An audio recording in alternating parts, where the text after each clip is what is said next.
Good evening, everybody. I'm really delighted to be here. This reunion, it's been quite amazing. It's been incredible to see everybody. It's really been great, and it's been great to be back here.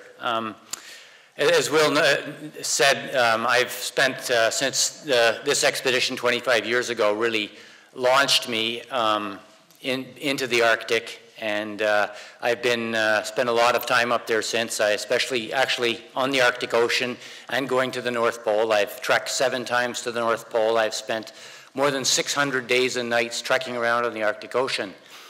And it's just shocking. I basically pinch myself because it's not the same place as it was 25 years ago. We could not do this expedition today for the simple reason that Paul navigated with a sextant. And to navigate with a sextant, you need the sun.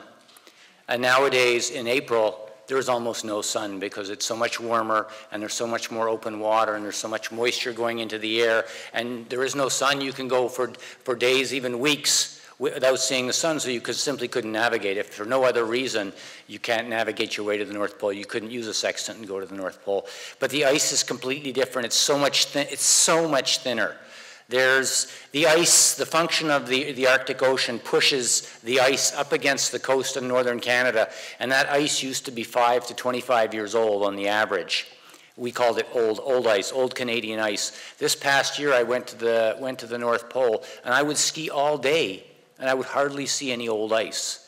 It's all new ice. It's so thin and so fragile, and it's shrinking so quickly that it's unbelievable. The other thing I do in the other half of my life is my wife and I run a lodge in the high Arctic, just south of Resolute Bay, on the edge of the Northwest Passage. And I was talking to a colleague up there, and he said his job in the 80s was to go out onto the ice of the Northwest Passage in the winter and measure the thickness of the ice. And he said, Richard, it was always over 8 feet thick. The last 3 years, do you know how thick that ice has been in the winter? 0.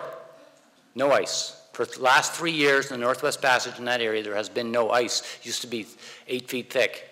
The changes are just, it's mind-boggling. I go up there, I spend the summer, and it's warmer, and I think, oh, it can't be, you know, it's just a warm summer, and the next summer it's a little bit warmer and a little bit drier. And then we see strange birds fly in and new bugs, and it's just not the same place. So if, you know, you can argue the how and the why, but if someone says that climate change doesn't exist, you know, I don't know what the heck they're thinking, but maybe they should take a trip to the Arctic because it's really, really scary.